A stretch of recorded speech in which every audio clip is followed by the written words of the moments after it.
Bonjour à tous, bonjour à toutes, bienvenue sur The Focus, la radio dédiée à l'univers de la femme, de la mère et de la pro. Je suis heureuse de vous recevoir aujourd'hui avec notre invité Joël et moi. Donc je suis Perle, pour ceux qui ne me connaissent pas encore. Donc cette émission aujourd'hui, donc dimanche 15h30, comme d'habitude, plein de positivité avec une thématique toute nouvelle, qui est assez atypique, mais j'espère qu'il va vous inspirer et vous donner des conseils, vous booster comme à chaque fois. C'est comment être la leader de sa boss. Joël, ça va? Je te laisse présenter notre invité du jour. Oui, bonjour à toutes, bonjour à tous. Très heureuse de vous retrouver. Je suis Joël, pour celles qui ne me connaissent pas. Et donc aujourd'hui, effectivement, on va discuter autour d'un thème très original et je suis très impatiente de parler de ça. Donc comment être la leader de son boss, avec un invité spécial qui s'appelle Ineya Vichoka. C'est un spécialiste, en leadership, donc qui forme au leadership et toutes les valeurs qui vont avec. Et je suis très heureuse de le recevoir aujourd'hui, qu'on puisse le recevoir aujourd'hui et qu'il nous ait proposé de parler de ce thème-là qui, je pense, va intéresser beaucoup de femmes. Bonjour Ineya. Bonjour à tous, j'espère que vous allez bien. Bonjour. Très bien, bonjour Ineya, merci. Merci d'être avec nous. Est-ce que tu peux te présenter un peu plus en détail pour nos auditrices, s'il te plaît? Ok, je vais me présenter très rapidement. Depuis un certain temps, je suis entrepreneur dont le but est d'accompagner des individus et des organisations. Et dans des organisations, ça peut être des dirigeants, des employés, dans l'accompagnement, donc augmenter son leadership, donc augmenter son influence. Voilà. Et j'accompagne de nombreuses personnes, que ce soit même des pères de famille, en fait, tous les rôles qu'on peut avoir dans la société, je les accompagne pour être de meilleures personnes dans ces rôles-là. C'est ce que moi j'appelle le leadership. D'accord, oui, c'est intéressant. Et du coup, donc, pour le thème qui nous intéresse aujourd'hui, donc comment être la leader ou parce que peut-être il y a des le qui nous écoutent, comment être le ou la leader de son patron. Par quoi on commence? Parce que c'est vrai que nous, on a reçu pas mal d'invités, on a beaucoup parlé du leadership et c'était souvent des invités, des chefs d'entreprise ou des dirigeantes. Et donc toujours avec des positions quand même, on va dire, assez élevées dans la société ou dans leur entreprise. Et donc le leadership était naturel et allait de soi, en fait, avec la position qu'elles occupaient. Et aujourd'hui, on va parler d'un leadership qui est un peu atypique, comme l'a dit Perle, c'est être leader de son patron. Donc moi, je l'entends comme, est-ce qu'on est au-dessus de son patron? Qu'est-ce qu'on doit développer en nous pour devenir leader? Et est-ce que tout le monde déjà peut être leader de son patron? Ok. Mais je vais déjà partir par la définition. Oui. Pourquoi je dis définition? Parce que je fais des recherches en leadership et je vois en sciences de gestion, quand on parle des théories de leadership, dans les années 20, on pouvait parler du leader charismatique qui avait des caractéristiques même physiques. Oui. Et de plus en plus, ces derniers temps, on parle d'un leadership basé sur les valeurs, sur des principes. Et donc, au-delà du poste, de la fonction, c'est vraiment respecter certaines lois, certains principes qui permettraient d'augmenter son influence. Parce que moi, dans les recherches que je fais, j'ai décidé de définir le leadership comme l'influence, ni plus ni moins. Ce n'est pas une question de poste, ce n'est pas une fonction de fonction, justement, mais c'est une fonction d'influence et de comment agrandir son influence. D'accord. Donc, au-delà du poste de patron, on peut influencer son patron. D'accord. Et par quoi on commence? Si moi, par exemple, je suis un cadre moyen ou alors un agent de maîtrise, un employé, par quelle valeur je dois commencer à développer en moi pour être justement, pour influencer mon patron? Ok.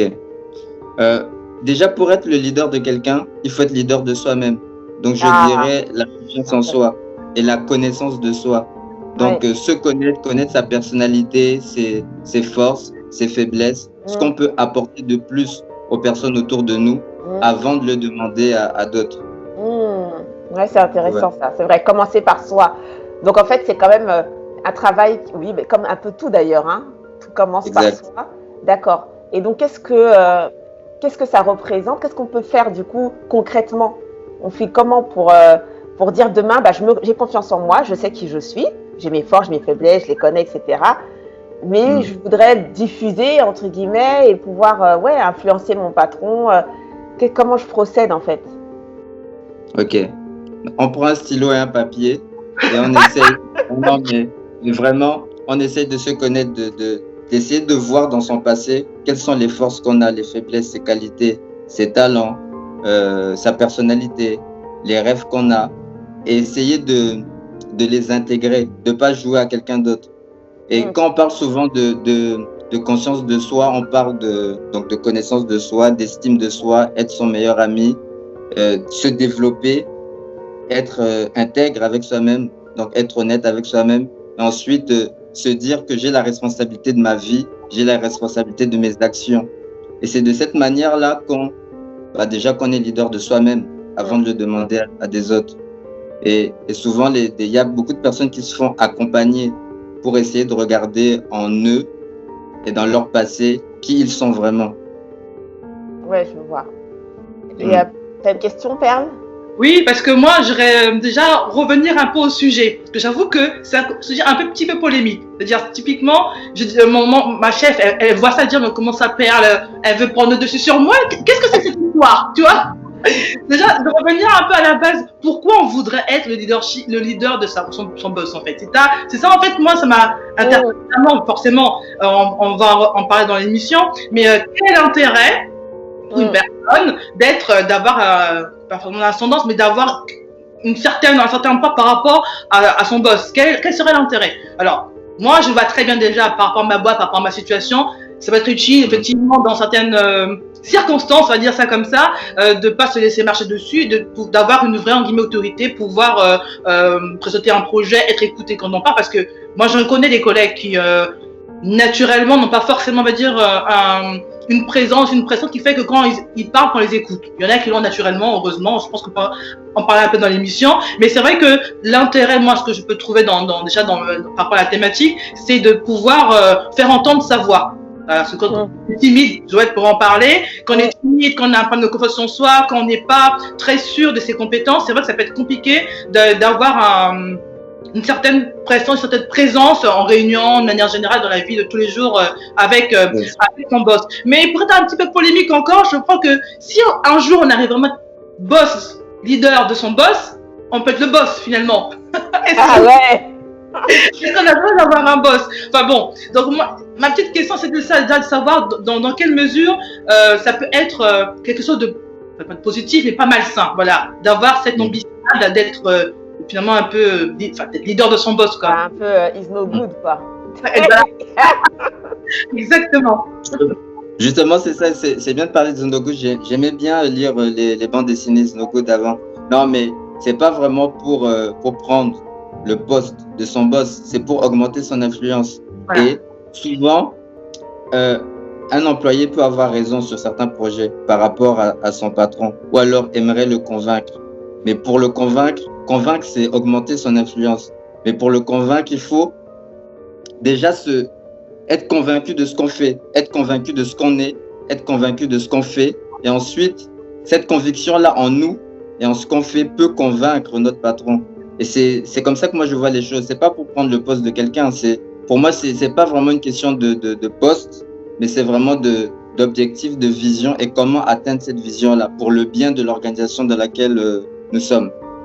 Mais est-ce qu'on doit un peu, entre guillemets, désacraliser le patron pour pouvoir faire ça? C'est vrai qu'il faut se connaître et être sûr de soi, mais est-ce que on doit considérer quelque part que le patron est quelqu'un comme nous, en fait, et qu'on a juste à présenter notre idée, à en être convaincu, et qu'il va adopter l'idée. Est-ce qu'on a besoin de redescendre le patron de son piédestal? Après, ça dépend sur quel piédestal vous le mettez. Mais déjà, c'est sûr que le patron est comme nous. Et déjà, je pense que c'est important de savoir le rôle de tout le monde. Moi, j'aime bien le foot. J'aime bien quand chacun a son poste. Et je pense que c'est bien que chacun soit à son poste, mais que chacun joue son poste à 100%. Ah, voilà. Oui. Et en ayant confiance en soi et en faisant ce qu'on a à faire à 100%, on ne sacralise pas. Après, tout dépend de ce qu'on met comme définition au mot sacraliser, mais le patron n'est pas notre Dieu, c'est quelqu'un avec qui on travaille, pour qui on travaille, mais pour l'objectif de l'organisation, pas pour lui. C'est un peu cet état d'esprit qu'il faut, je pense, changer chez certains employés. Et déjà, j'aime pas beaucoup le mot employé. Je sais pas si on peut en changer. Oui. Mais on est deux. Je déteste ce mot. Qu'est-ce qu'on doit dire à la place alors? Membre d'une équipe, par exemple. Un collaborateur. Collaborateur, c'est ce qui me plaît beaucoup. Oui. Voilà, peut-être. Ouais. Moi, j'aime bien le foot, donc je préfère leader, on va dire, et membre d'une équipe. Ouais, membre d'une équipe, ouais, effectivement. Mais c'est assez intéressant, en fait, quelque part, parce que c'est vrai que leader, souvent, quand on voit leader, on imagine qu'il faut avoir des fois des qualités extraordinaires et tout, mais le fait de revenir à l'essence même et de dire que il suffit, en fait, de faire à 100% ce pourquoi, entre guillemets, on est payé, enfin, en tout cas, de faire son travail à 100% et de le faire le mieux possible, suffit à commencer à être un leader, en fait. Yes. Moi, j'ai un livre que je lis énormément, que je lis et je relis, qui s'appelle Les 5 niveaux du leadership de John Maxwell. Et John Maxwell, c'est un expert en leadership assez connu dans le monde et c'est l'un de mes mentors. J'appartiens même à son équipe de certification, si on peut dire ça comme ça. Donc, j'ai été certifié de son équipe. Et donc, ce qu'il dit, c'est que le leader, et c'est au-delà de la position, donc au-delà du poste, au-delà de la fonction, c'est vraiment l'influence. Et à chaque niveau d'une société, à chaque niveau d'une organisation, que ce soit dans une famille, parce qu'une famille est une organisation, ou d'une entreprise, on peut être un leader. Et moi, je crois vraiment à ça. Et donc, pour être leader, il y a être soi-même en faisant ce pourquoi on est là et avoir certaines valeurs, certains principes. Effectivement. Et quelles valeurs on doit réellement quand même avoir? Est-ce qu'il y en a plusieurs, j'imagine, mais quelles valeurs on doit vraiment avoir en soi ou développer ou acquérir pour justement avoir cette influence-là? Ok.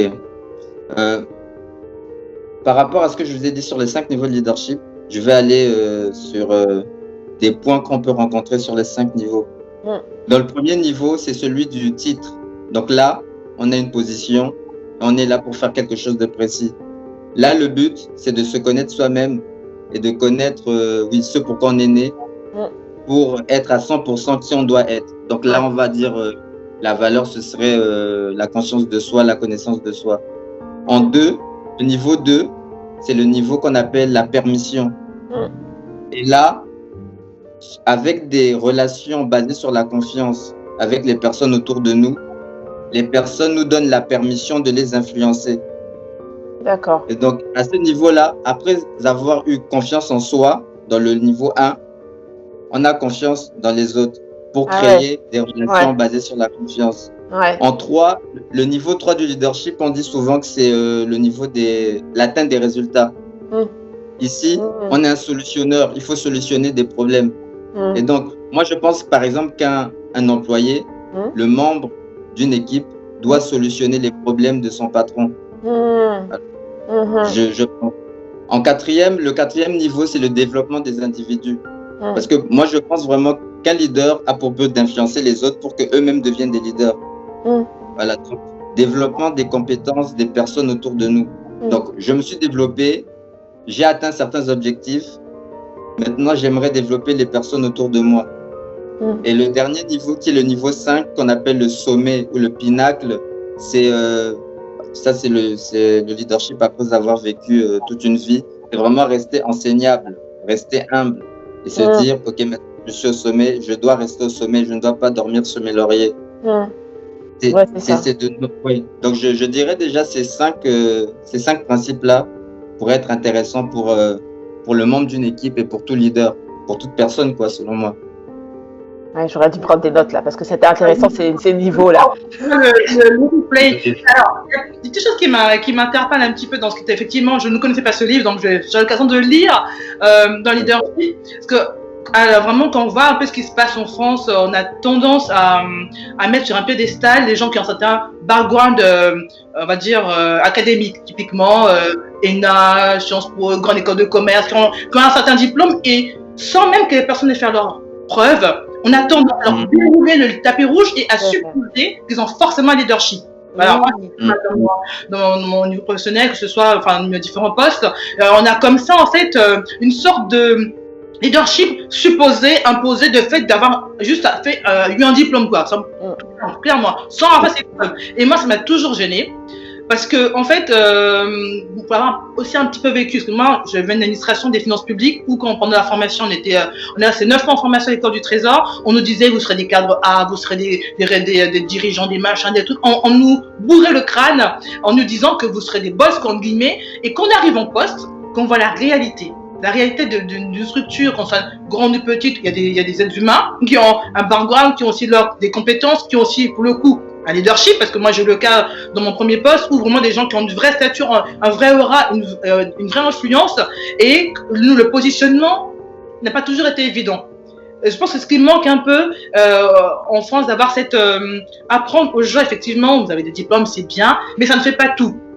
Pour être leader, c'est bien d'avoir toutes ces étapes-là, effectivement, de pouvoir apporter quelque chose à la boîte aussi, dans l'organisation dans laquelle nous sommes. Mais j'ai aimé l'aspect presque altruiste, c'est-à-dire de faire évoluer les autres, qui manque beaucoup. C'est beaucoup un peu la guerre, il faut être honnête, c'est pour cela qu'on me voit, cet aspect d'avoir vraiment, finalement, un intérêt pour le bien commun, pour que tout le monde évolue et tout le monde monte, et manque beaucoup. Je pense de plus en plus, si on pouvait avoir ça dans nos formations, dans notre formation, même de manière quotidienne, de dire un peu plus aux gens que c'est important de ne pas être tout seul là-haut, en guillemets, et d'avoir cette tendre la main aux autres, parce que ça nous fait grandir nous déjà. Hein, ça me rappelle une émission avec, rappelle-moi Joël, une femme avec un super background sous leadership. Oui, Edwige qui j'ai adoré, justement, c'est de dire qu'à un moment donné, c'est bien, mais elle forme son équipe pour les faire monter en compétences, et elle s'accomplit justement quand les autres aussi réussissent, et c'est une fierté, c'est une vraie fierté, et la société, il en manque un peu. Alors, justement, question, comment on fait quand, justement, on aimerait avoir cette influence envers les autres, mais quand on a des bâtons dans les roues des autres collègues, où c'est la guéguerre. Ah oui.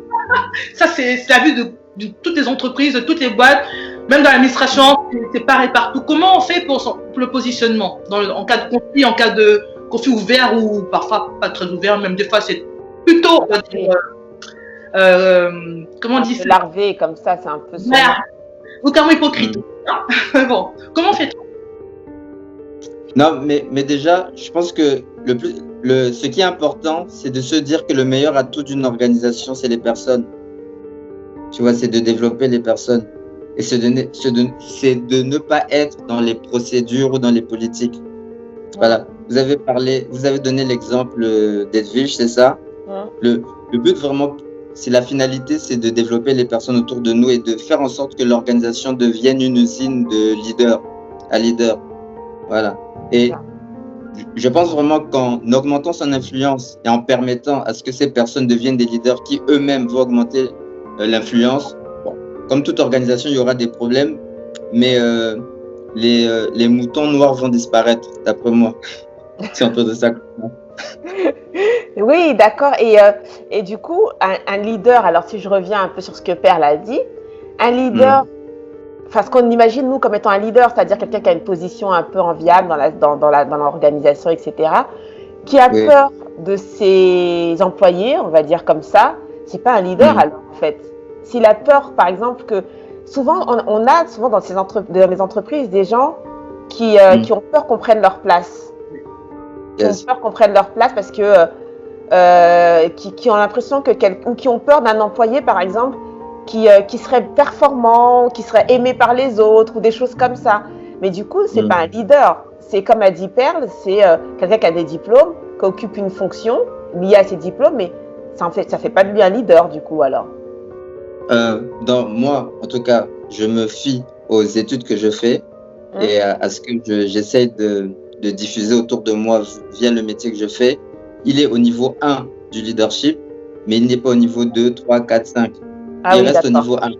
Au niveau de, ok, c'est un leader de position par sa fonction, par son poste, et comme les membres de son équipe ont peur de lui, ils lui obéissent par peur ou alors parce qu'il a une fonction particulière, mais il n'a pas d'influence sur le long terme sur ces personnes, selon moi.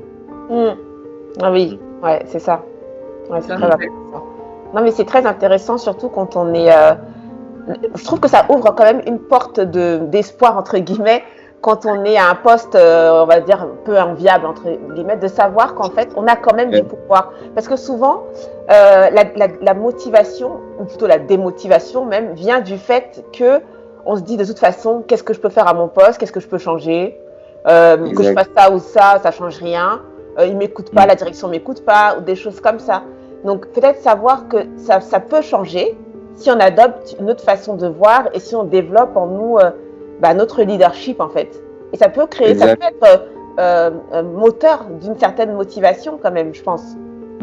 Oui. Que ce soit pour les membres d'une équipe, mais aussi pour le leader en lui-même qui doit se remettre en question pour évoluer, pour agrandir son influence.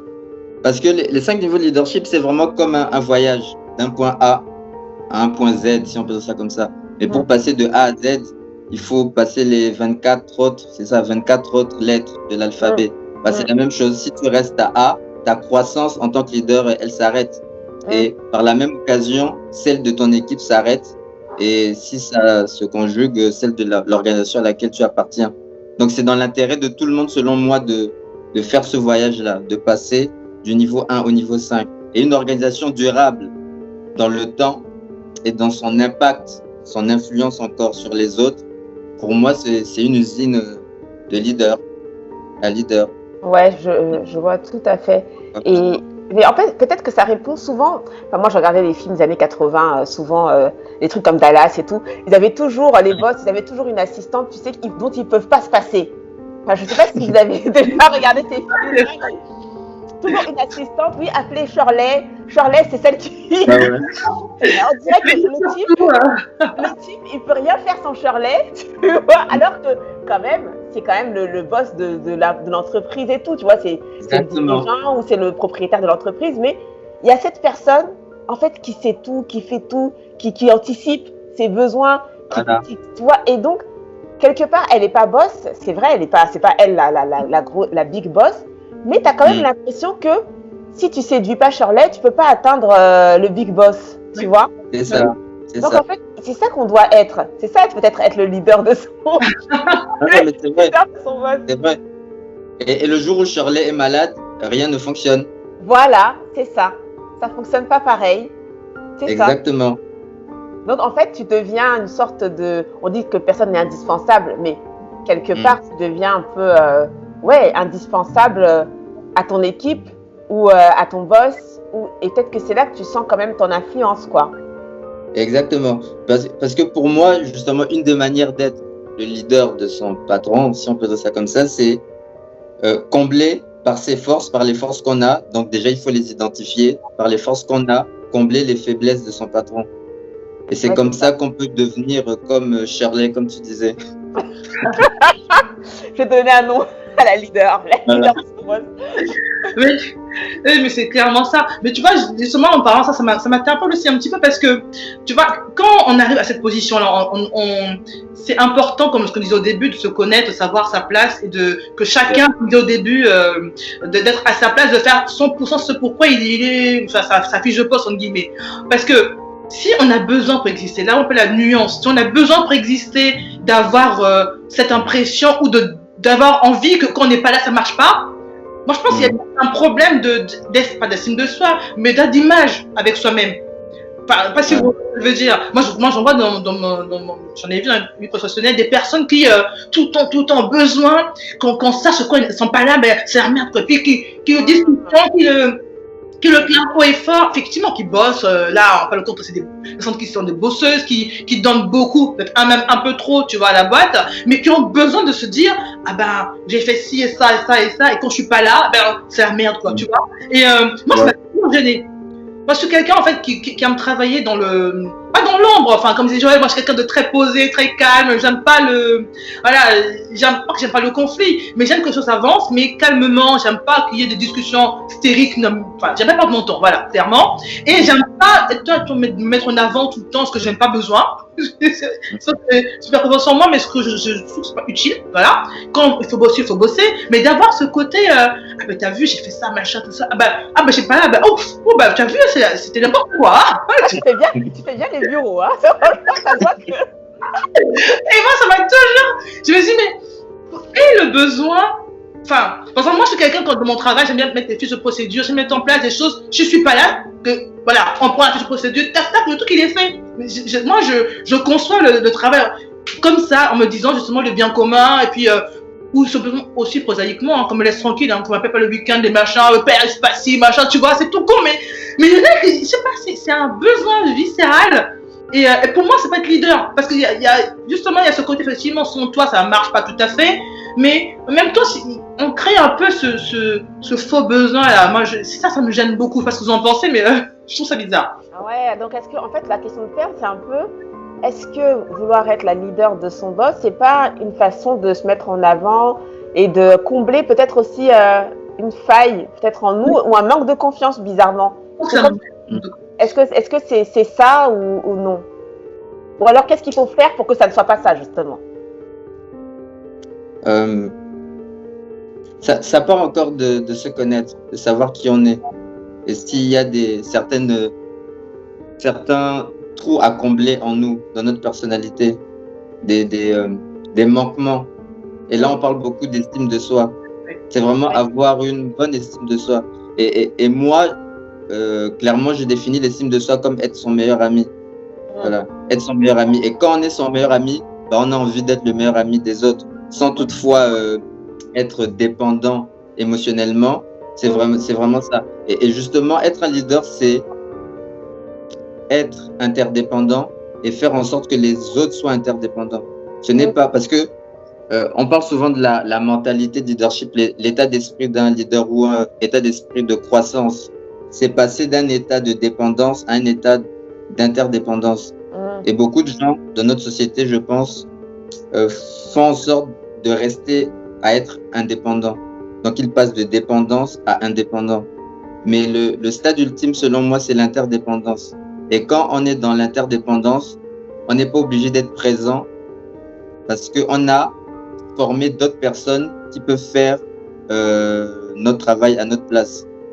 Et justement, en ayant une bonne estime de soi, on se rend compte que ce n'est pas par le travail qu'on se donne de la valeur. Oui. C'est parce qu'on est être. C'est parce qu'on est qu'on a de la valeur. Voilà. Et qu'on soit là ou pas, ça ne change rien en nous. Ça ne devrait rien changer dans l'organisation, idéalement. Donc, en fait, Perle, c'est un leader. Elle est discrète, tranquille, mais elle met en place des procédures pour que les gens se débrouillent sans elle. Ça se trouve, c'est un leader, sans qu'elle fasse de bruit. En fait, un leader n'a pas besoin de faire de bruit. Exactement, c'est juste un arbre ne dit pas que c'est un arbre, un pommier ne dit pas qu'il fait des pommes. Donc, je pense qu'un leader influence et n'est pas obligé de dire partout qu'il influence. C'est pas mal ça. J'adore ce truc. Voilà, l'interdépendance, ne pas dépendre des autres émotionnellement, mais c'est la base. Je pense que de tout ce qu'on fait chez Focus depuis le début, c'est exactement ça, le bien-être, connaissance de soi, l'estime de soi, tout ça, c'est toujours par rapport aux autres. Parce que quand on passe sur le cachet, quand on n'est pas bien dans sa peau, qu'on a des choses qu'on n'est pas bien par rapport à notre physique, par rapport à des choses qui se passent dans notre vie, c'est toujours par rapport aux autres. Malheureusement, il y a souvent un côté comparaison et un côté je suis pas assez bien, je suis trop. Enfin, on a toujours ce côté-là et prendre cette liberté de dire aujourd'hui, je vis pour moi, pas pour les autres, c'est tellement important. Moi, j'aimerais bien juste revenir un peu au début ce que vous aviez dit, faites un accompagnement pour les personnes en entreprise, j'ai bien compris, ou de manière individuelle. concrètement, comment ça se passe? Parce que malheureusement, il y a beaucoup de gens qui n'ont pas confiance en eux. Parce que la base, c'est ça qu'on dit au début, un leadership, c'est se connaître, la confiance en soi, tout ça. Comment ça se passe concrètement un accompagnement? Parce que je pense que là, les clés, c'est important de les avoir, au moins des pistes pour commencer à émerger un peu ce petit pour dire, allez, ça y est, j'y suis, j'ai confiance en moi, je peux me lancer pour commencer à gravir ces étapes-là du leadership. Mais déjà, tout part de ce qu'on veut. Déjà, donc tout part de la vision, donc le résultat qu'on va avoir dans sa vie. Une même personne peut avoir 10 000 résultats en fonction du rôle qu'il veut améliorer. Parce qu'on peut être à la fois père, dirigeant d'entreprise, fils et frère.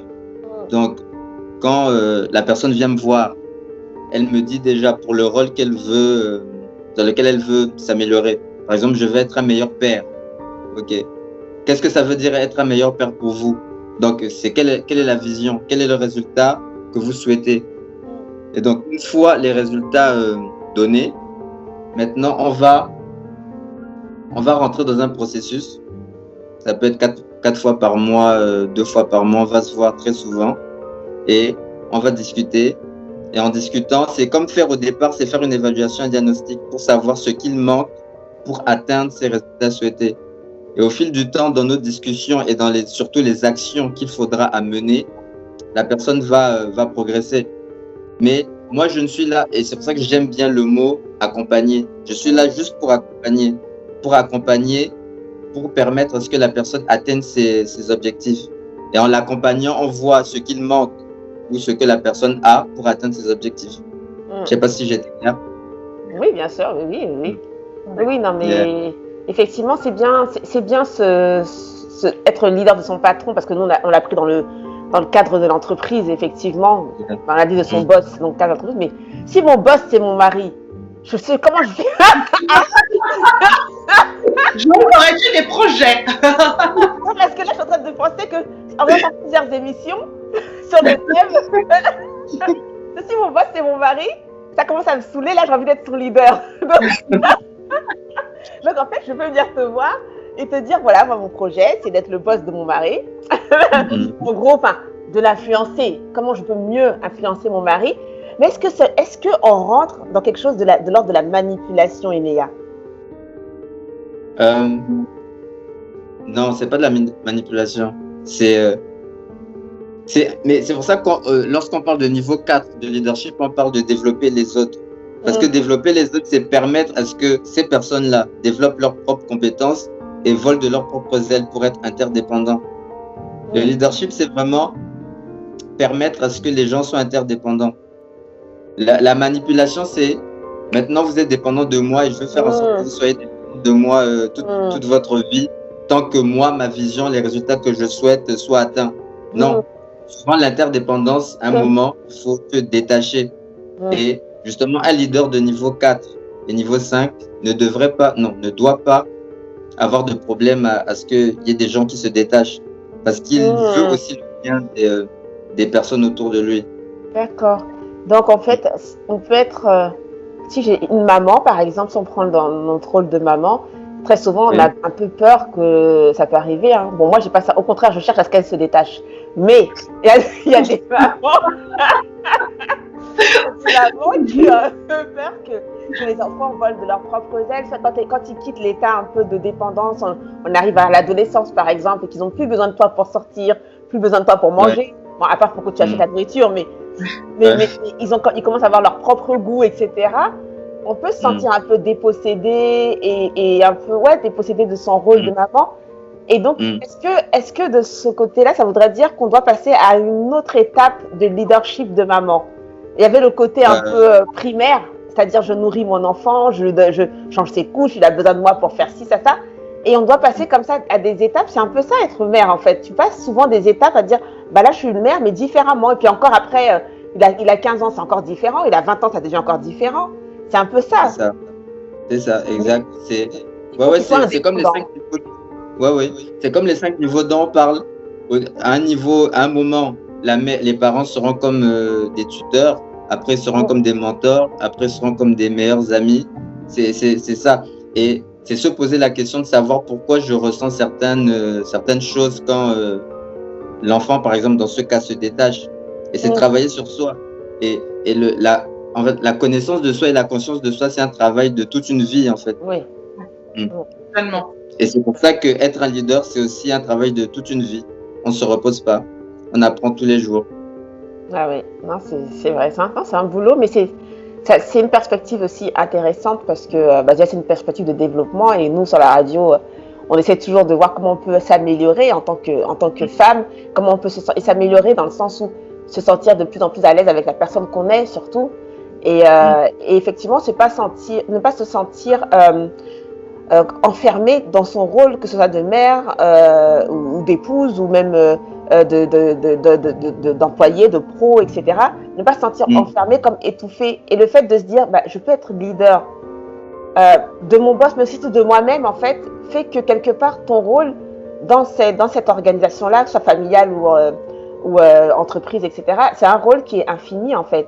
Sans parler de promotion, sans parler de dire, oui, comme on l'a dit tout à l'heure, je vais être demain la boss, je prends la place de mon boss, ou etc. Même à mon poste, en fait, c'est infini. Est-ce que mon influence, ou est-ce que ça s'arrête quelque part?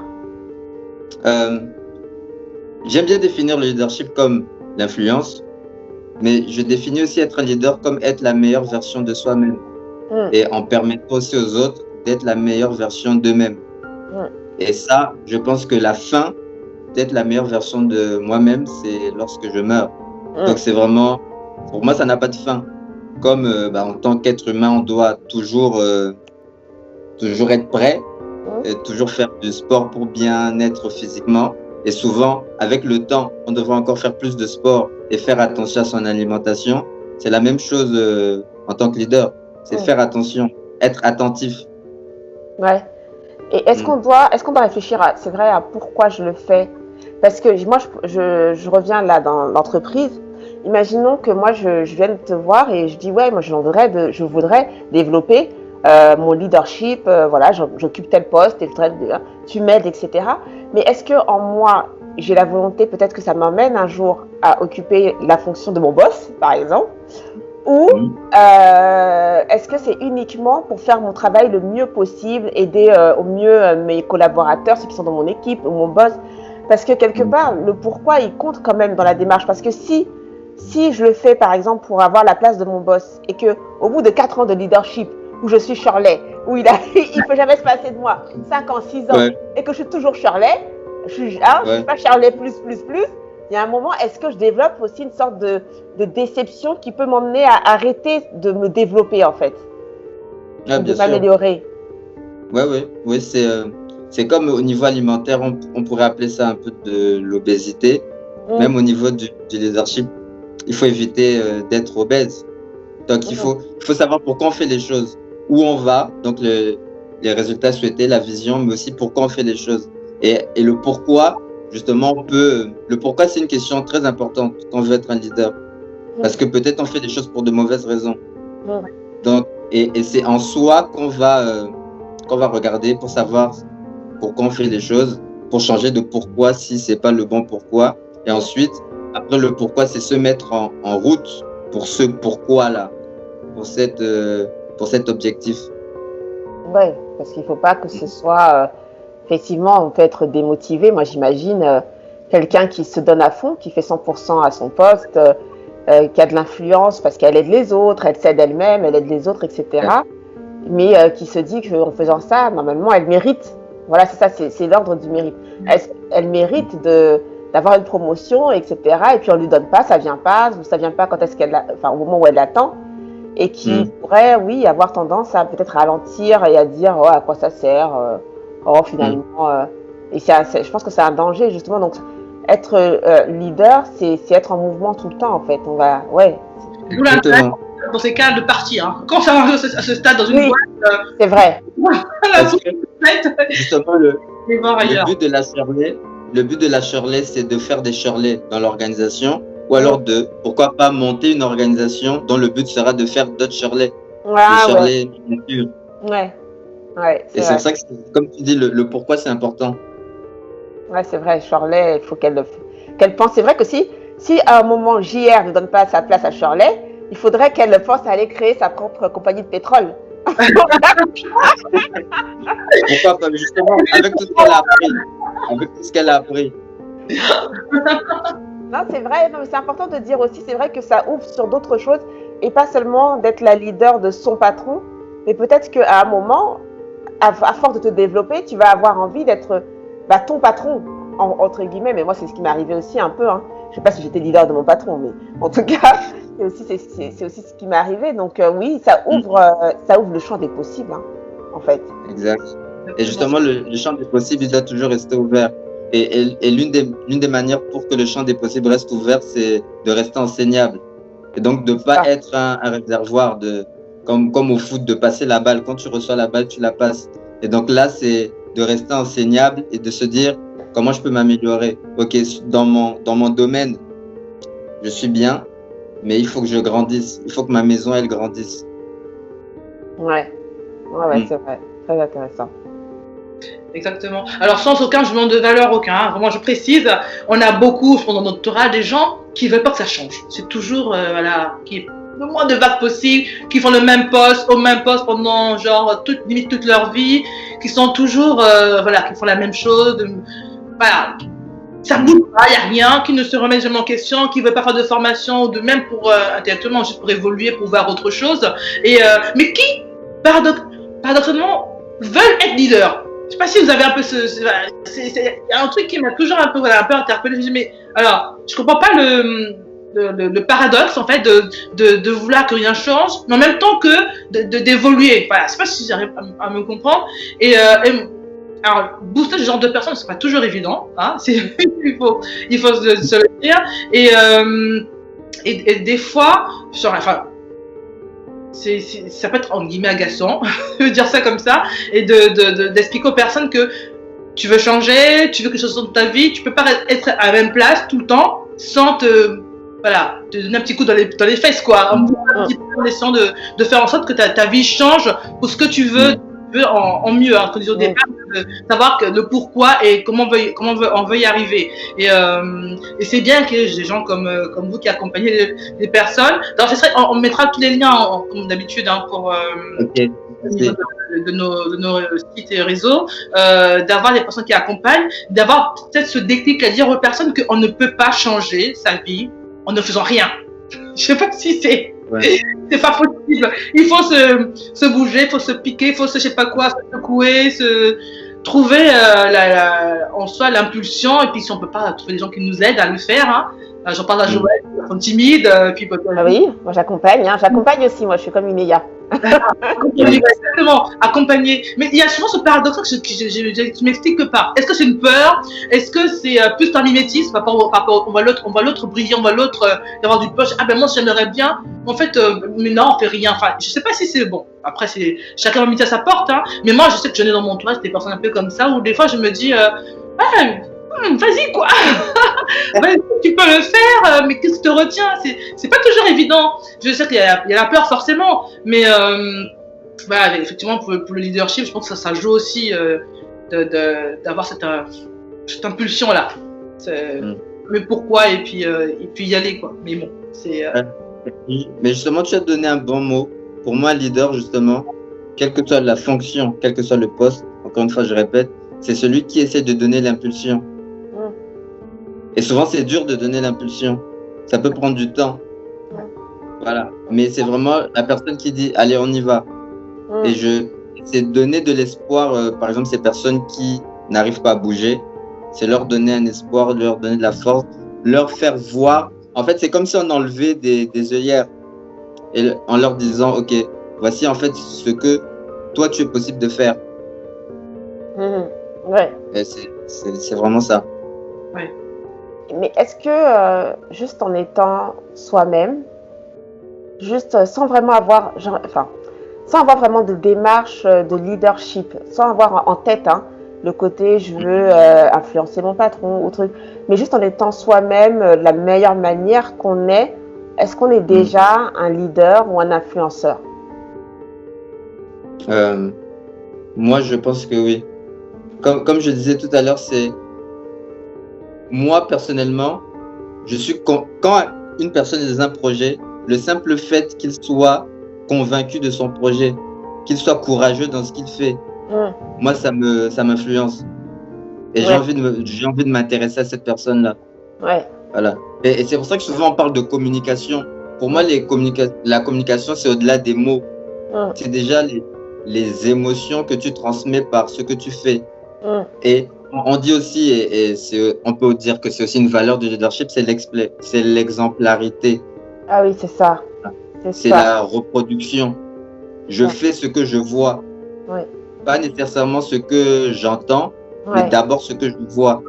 Voilà. Oui, c'est ça. C'est intéressant, ça. L'exemplarité, c'est vrai que on l'imagine pas parce que on voit l'influence peut-être comme quelque chose de j'arrive entre guillemets à faire en sorte que les autres font ce que j'ai envie qu'ils fassent. Je suis influent, les gens me suivent, etc. Mais c'est vrai que comment être influent si on n'est pas exemplaire? D'ailleurs, des fois, on le voit dans l'actualité politique et tout. T'as des gens les citoyens, des fois, ils ne croient plus en un politique parce que quelque part, on découvre que, t'es pas exemplaire, en fait. On découvre des dossiers sur toi, etc. Donc, c'est vrai que c'est un truc à dire et aux femmes qui nous écoutent. C'est vrai, l'exemplarité, ça peut être déjà très fort comme valeur à développer pour pouvoir être la leader de son patron ou avoir une influence, quoi. C'est vrai. C'est vrai. Et le patron lui-même, il faut qu'il soit le membre d'équipe qu'il veut voir dans son équipe. D'accord. Qu'est-ce que tu veux dire par là? C'est intéressant, ça. Non, mais au lieu de donner des ordres et de désirer certaines choses, la meilleure manière pour les membres de son équipe de voir ce qu'il faut faire, c'est que le boss, le patron, le fasse lui-même, déjà. Et ensuite, l'être humain agit beaucoup par mimétisme. Et c'est en voyant qu'il fait. On le voit un peu avec les enfants. Et c'est en voyant qu'il fait. Et donc, le patron, s'il veut que les membres de son équipe soient d'une certaine manière, il doit déjà l'être en premier. Donc, tout dépend de ce qu'il veut voir dans son équipe, en fait. Ouais, c'est ça. Donc, ça peut être son exemplarité, le fait de montrer l'exemple et de faire aussi avec son équipe. Exact. Ouais, d'accord, ouais. Non, ça c'est bien, c'est vrai que c'est. Tu as le même sentiment, Joël. C'est un côté un peu plus vision anglo-saxonne, un peu de la relation, on va dire, entre membres d'une équipe. Parce que une équipe leader. Parce que c'est vrai que quand c'est une structure trop hiérarchisée, trop le patron c'est moi, tu fais ce que je te dis, machin, ça ne marche pas toujours. C'est vraiment ça. Parce que dans le management, justement dans l'approche de la relation entre les membres de son équipe et finalement faire soit qu'on est leader, si on n'arrive pas à mettre dans ce côté justement, je me mets à ton niveau, mais je fais comme toi, je montre l'exemple, moi aussi je mets la main à la pâte, je suis pas que le big boss qui vient donner des ordres et puis qui dit fais ce que je te dis. Tout de suite, le jour où on demande un peu plus à son membre de l'équipe, tout de suite ça passe mieux, tout de suite ils donnent de meilleur d'eux-mêmes parce que quelque part ils disent il le fait, il peut suffire mon boulot, il vient là, on est une équipe, voilà. Ce qui va émerger, c'est vraiment la notion d'équipe, de sentiment d'appartenir à une équipe, de construire quelque chose de commun. Oui, j'adore. Non, c'est vrai, ça fait plus, ça fait beaucoup plus, c'est beaucoup plus chaleureux, plus engageant que la personne qui est au-dessus sur sa chaise haute et puis qui te dit allez va faire ça, fais ci, fais ça, etc. Bien sûr. Et ça commence, c'est tout quand par les prénoms. Moi, j'ai mes fonctions de mon premier poste, c'est du madame ceci, madame cela, madame ceci, madame cela. Et à chaque fois, ça fait une barrière psychologique et même dans la manière de s'adresser aux gens, tout de suite, ça met une distance. Et dans le quotidien, je le sentais qu'il y avait un truc. Et quand je changeais de boîte, que tout d'un coup me dit, alors ici, on se tutoie, on fait par le prénom, ça change l'ambiance tout de suite. Ça te met déjà dans un autre. On est une équipe, ça reste mon boss, ça reste mon supérieur, mais voilà. Il y a quand même un côté un peu plus humain, plus chaleureux, comme tu disais, un peu plus, moins guindé. Faut dire ça un peu.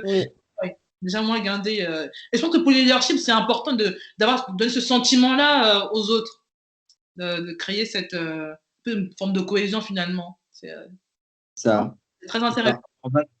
on va tous dans la même direction. Oui. Ouais, c'est exactement ça. Et est-ce que, justement, par rapport à ce que disait Perle sur la mentalité anglo-saxonne et puis française, comment toi tu arrives à diffuser, entre guillemets, ton savoir? Est-ce que ça se développe bien? Est-ce que tu arrives, par exemple, même sur ce créneau-là, d'être la leader de son patron? Qui vient vers toi? Est-ce que tu as beaucoup de gens qui sont chefs d'entreprise, cadres, ou voilà, qui ont des positions naturelles, on va dire, entre guillemets, pour être leader? Ou tu as des personnes qui occupent des postes ou des positions moins en vue et qui viennent vers toi et qui ont compris justement que le leadership s'adresse à tout le monde et pas uniquement aux grands cadres dirigeants, etc. C'est vrai que là, quand on entend les mots de leader, patron, boss, manager, on peut penser à des gros mots. Voilà. Mais moi, justement, dans ce que je fais dans mes recherches et aussi dans le côté professionnel, c'est casser tous ces gros mots-là pour juste donner les définitions, si on peut dire, normales de ces mots. Et pour moi, être un leader, comme je le disais, c'est influencer, c'est être une meilleure personne. Et quand je dis donc aux personnes autour de moi comment être un meilleur patron ou un meilleur père de famille, un meilleur frère et tout, là, ils comprennent mieux. Voilà. Ouais. C'est comme ça que j'arrive à faire les choses. Ouais, c'est C'est bien. un peu vulgariser les mots. Ouais. Ouais, c'est bien. C'est intéressant, même comment être un meilleur frère. Tout le monde a envie d'être meilleur quelque chose, d'être meilleur en Voilà. quelque chose et pas forcément, effectivement, un meilleur employé, etc. Mais on a tous envie d'être un meilleur quelque chose et que ça représente le leadership, d'être meilleur dans un rôle, peu importe lequel. C'est bien, ouais. C'est bien, mais je pense que ça fait encore un peu de chemin. On est un peu en retard, quand Oui, même. oui, clairement, oui. On est un peu en retard parce qu'on est quand même une société d'élite, élitiste, Ouais. avec effectivement les grosses écoles, les machins. Et ça demande aussi de prendre en compte la personne et non le diplôme. Ce qui est assez Exactement. compliqué ici, parce que ici, le diplôme fait la personne très souvent. On considère que quelqu'un qui a réussi à sortir de HEC, c'est que naturellement, de toute façon, il est bon en tout. Et quelles questions tu vas encore lui poser? Qu'est-ce que tu vas il n'y a plus rien à attendre de lui. Tu sais déjà que hop, tu le mets là, c'est bon, tu vois. Et on oublie que c'est un être humain quand même et quelle valeur il porte, quelle qualité humaine il a, etc. Et le leadership fait appel à ce qu'on est dans l'essence même Yeah. et pas à ton poste, en fait, enfin, en tout cas pas à ton diplôme. Et c'est vrai que c'est assez compliqué quand même encore en France. Et souvent, j'en parle et tout parce que ça, par exemple, c'est le fait que des autodidactes ont beaucoup de mal parce qu'on ne prend pas beaucoup en compte, en fait, leur leadership, en tout cas les valeurs qu'ils peuvent porter, qu'ils peuvent développer, parce qu'ils ont pas, ils sortent pas de Sciences Po ou ils n'ont pas bac plus 5 ou bac plus machin. Et c'est important de vulgariser, et c'est bien que tu le fasses, quoi, de vulgariser ça. Ça permet à ce que des personnes qui n'ont pas le diplôme auquel on attend puissent se dire que oui, mais j'ai quand même un rôle, quoi. J'ai quand même un rôle à jouer et je peux, à mon niveau, j'en sais rien, moi, si je prends quelqu'un qui est hôtesse de caisse et tout, je peux, à mon niveau, être un leader, en fait, juste en étant hôtesse de caisse.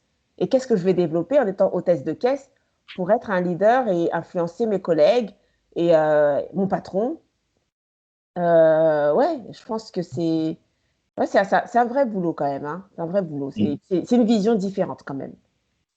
Vision... Et c'est vraiment bien ce que tu dis. Et je précise, c'est pas être meilleur que les autres, c'est être meilleur que soi-même, si on peut dire ça comme ça. Oui, C'est être une meilleure version de soi-même, pas meilleur que les autres.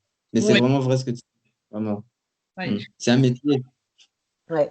Juste, je regardais, on a quelques questions là, de réactions sur le réseau social.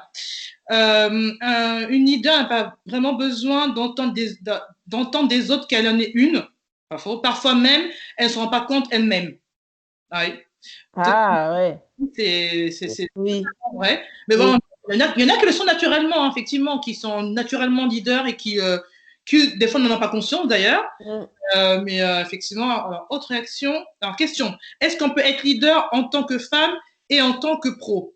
Ou est-ce que là, la leader qui est en moi en tant qu'être humain l'est finalement dans tous les aspects de sa vie? Euh, Ouais, très bonne et, question. juste- et justement, c'est pour ça que j'aime aller au-delà de la position, du poste, de la fonction. pense que si on comprend les principes derrière le leadership, on peut être ensuite meilleur frère, meilleur pro, meilleur dirigeant et tout. C'est vraiment une question de principe à comprendre. Oui, Voilà. d'accord. Comment être enseignable, humble, avoir confiance en soi, mettre de la valeur sur moi, c'est important. Et en mettant de la valeur sur soi-même, on arrive à mettre de la valeur sur les autres. Mm. Et en comprenant ces principes-là, et c'est pour ça que les recherches que je fais sont basées sur le leadership, basées sur les valeurs, sur les principes. En comprenant ces valeurs, ces principes, bah, on arrive à savoir ce qu'il faut faire dans les différents rôles que nous avons dans la société. Mm. Ouais. J'aime beaucoup cette Mm. idée de valeur et de Oui, principe.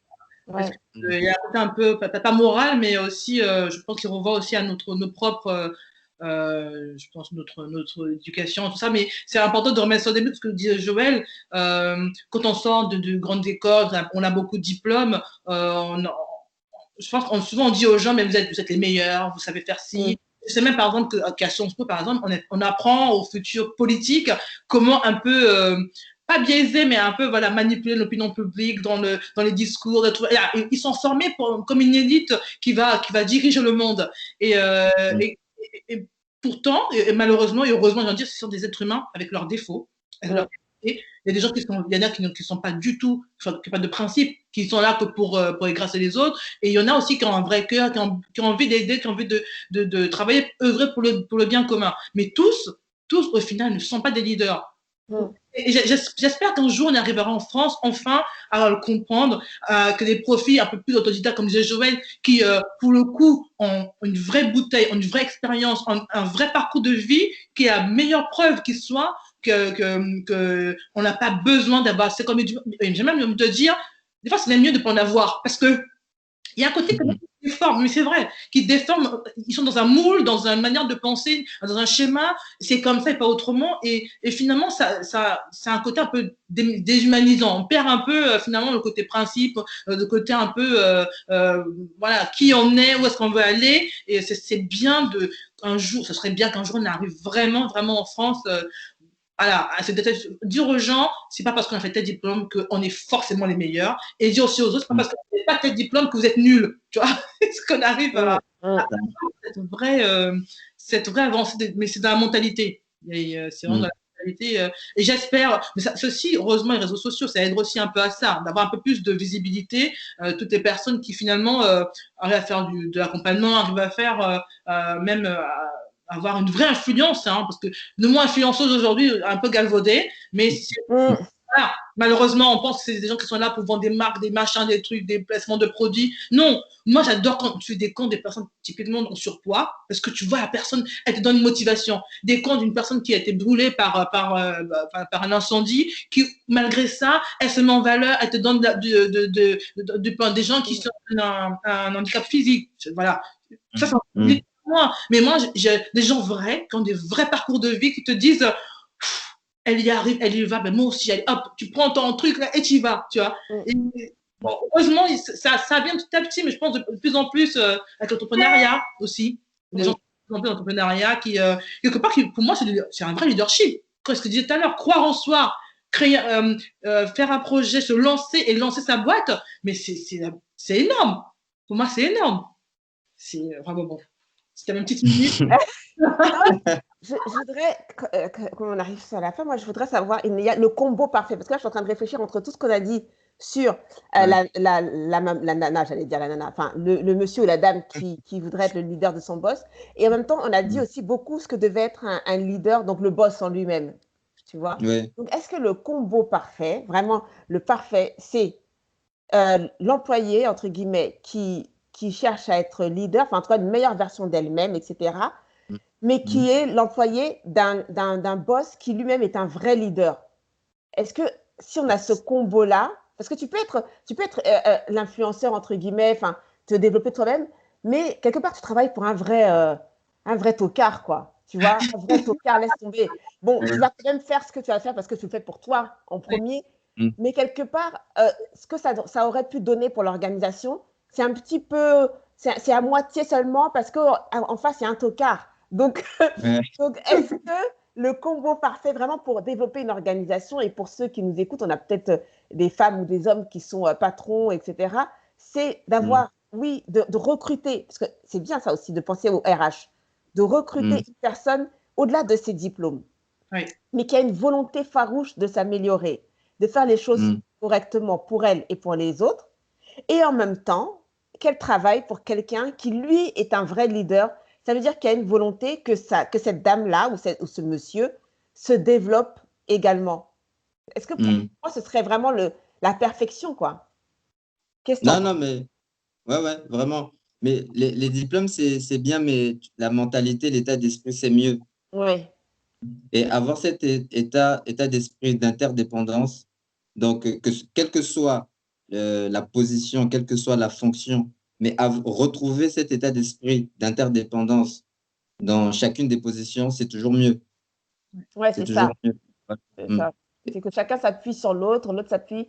Et je pense que c'est ce qui va donner le mieux. Donc, si on peut encourager les RH quand ils recrutent, comme a dit Perle, à regarder des personnes qui sont au-delà de leurs compétences techniques et de leur diplôme, des personnes qui, enfin après, je sais pas, dans un entretien, moi je suis pas RH, hein, comment tu peux le percevoir, mais en tout cas, percevoir une personne qui va au-delà de ce qu'elle est aujourd'hui, va pouvoir, a du potentiel d'amélioration. Enfin, en tout cas, tu vois que cette personne-là veut s'améliorer et qu'elle va pouvoir le faire.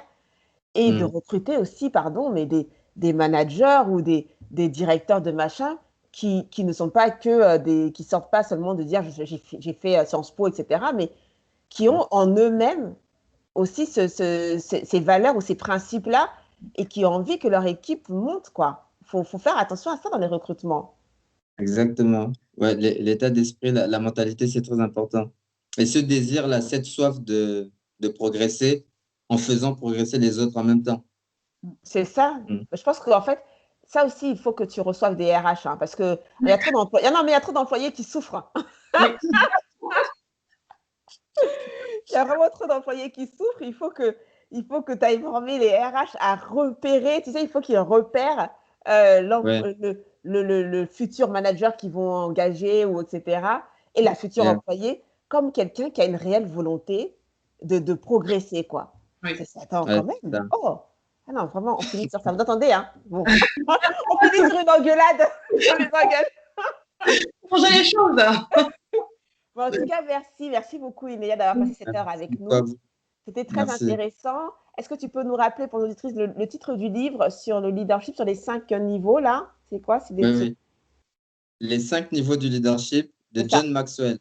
D'accord, voilà, comme ça, si elles veulent, de toute façon, on mettra les références. Et puis, toi aussi, on mettra tes références pour savoir où te trouver. S'il y a certaines qui veulent être des meilleures mamans, qui veulent laisser leurs enfants voler de leurs propres ailes, hein.